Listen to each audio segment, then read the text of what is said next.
उद्धव साहेब, आपण मुलाखतीच्या शेवटच्या टप्प्यात आलेलो आहोत आणि परत माझा प्रश्न तोच आहे की आपण एकत्र येण्याने मुंबईसह महाराष्ट्रामध्ये एक ऊर्जा निर्माण झाली. लोकांना आशेचा किरण दिसतोय फार मोठ्या. आता आम्ही काहीतरी करू शकू, आम्हाला एक नेतृत्व मिळालेलं आहे. एकत्र राहण्यासाठी एकत्र आलोय असं जे आपण म्हणताय तेही लोकांना आवडलं की हे आता एकत्र आहेत सगळे. आम्ही एकत्र राहून महाराष्ट्राची सत्ता घेणार का? मुंबई सोडून द्या, मुंबईत आहे. महाराष्ट्र कशाला जर एकत्र राहून देशाची येत असेल तर तुम्हाला काय अडचण आहे? काहीच अडचण नाही. एक लक्षात घ्या की आम्ही एकत्र आलेलो आहोत ते मराठी माणसाच्या न्याय हक्कासाठी आलोय, म्हणजे इतर भाषिकांवरती अन्याय करण्यासाठी नाही आलेलो. हिंदुत्वासाठी आलोय म्हणजे मुस्लिम किंवा ख्रिश्चनांवरती अन्याय करण्यासाठी नाही आलेलो.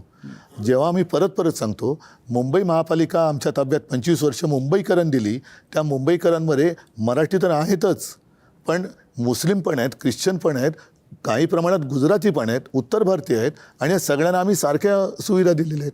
जसं मगाशी शाळेचा विषय काढला, आम्ही 8 का 9 भाषेत शाळा दिलेल्या आहेत, उर्दू शाळा पण आहेत.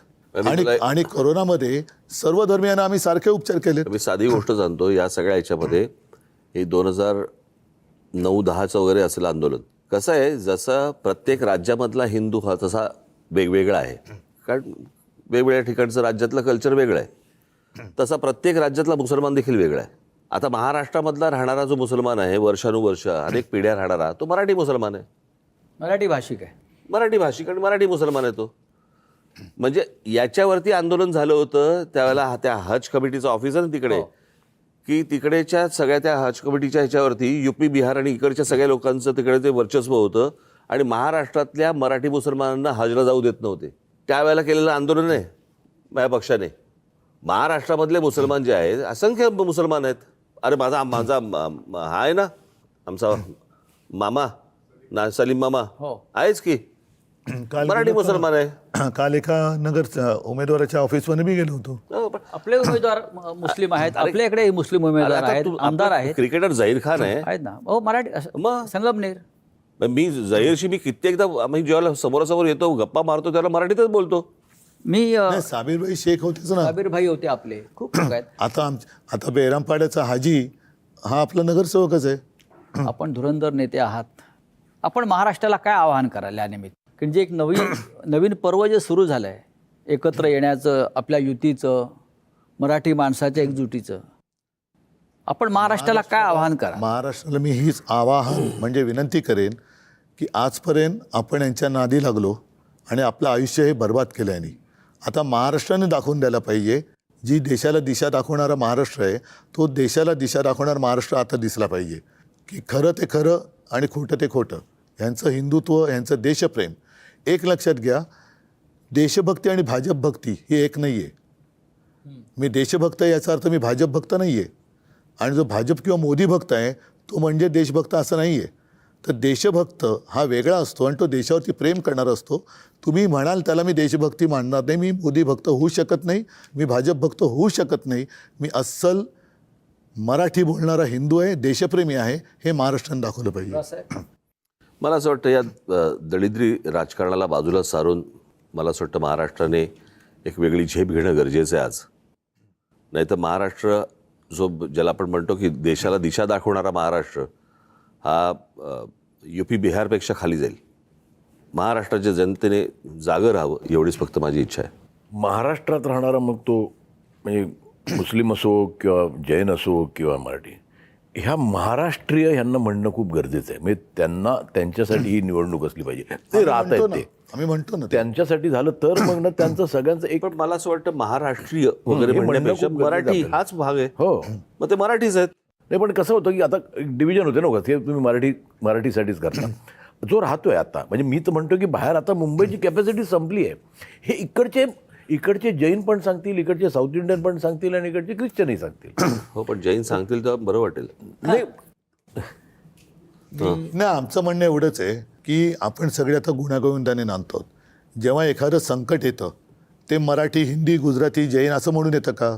असं नाही येत. जसं मी परत ते सांगतो, कोरोना आला, मुंबईत पाणी तुंबलं, किंवा एखादा अपघात झाला, घातपात झाला, तर शिवसैनिक जो धावून जातो तो 1992 ची दंगल. 92ची दंगल असेल, नंतरचे बॉम्बस्फोट असतील, नंतरचे अपघात असतील, रक्तदान करतो शिवसैनिक. ते रक्त विचारून देत नाही कोणाला माझं रक्त जाते. अगदी शिवसेनेच्या शाखा आणि अगदी मनसेच्या शाखांमध्ये सुद्धा अन्य भाषिक सुद्धा येतात ना, मुसलमान पण येतात. माझ्या मुलाला शाळेत ॲडमिशन पाहिजे, कोणाला हॉस्पिटलमध्ये ॲडमिट करायचं असतं, कोणाला रक्त पाहिजे असतं. बरं, रक्तदान करायला जेवढे शिवसैनिक आणि मनसे सैनिक उभे राहतात तेवढे हे राज्यकर्त्यांचे जे काही भक्त आहेत ते उभे राहतात का? त्याच्यामुळे आम्ही हा एकोपा ठेवायला बघतो आहोत. त्याच्यामध्ये मिठाचा खडा टाकण्याचं काम भाजप करते. त्या मिठाच्या खड्या टाकणाऱ्याला आता बाजूला टाका, हेच आवाहन मी परत महाराष्ट्राला करेन. नाही, आणि सगळ्यात महत्त्वाचं मला काय वाटतं की ह्याच्यामध्ये मुंबईवरती कब्जा करण्यापेक्षा मला असं वाटतं अहमदाबादची मुंबई करा ना, आम्हाला आनंद होईल ना.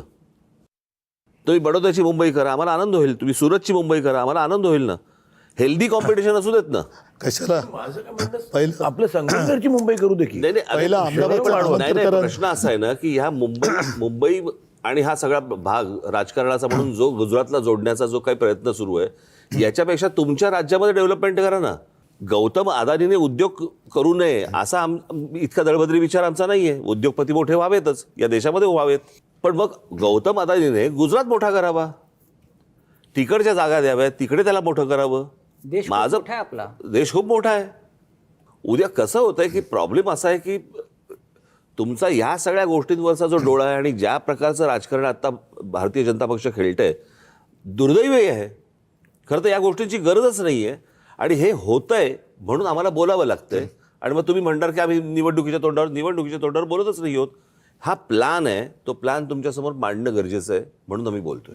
उद्धव साहेब आणि राजसाहेब, आपण आलात, दिलखुलासपणे मुंबई, महाराष्ट्र, देशाच्या राजकारणावर बोललात, मराठी माणसाच्या एकजुटीवर बोललात. खरं म्हणजे राजसाहेबांनी दणदणीत शब्दात त्यांची भूमिका मांडली, पण आपला आवाज थोडासा कालपासून माझा बिघडलेला आवाज आहे. बसलाय, तरी आपण खणखणीत शब्दात पण विचार खणखणीत आहे. आपले विचार मांडलेले आहेत, त्याबद्दल मी आभारी आहे. महेश मांजरेकरांचा आभारी आहे की ते सुद्धा एक मुंबईकर म्हणून ते बसले आणि कॉमन मॅन म्हणून त्यांनी आपल्याला त्यांच्या मनातले प्रश्न विचारले. धन्यवाद. जय महाराष्ट्र. जय हिंद, जय महाराष्ट्र.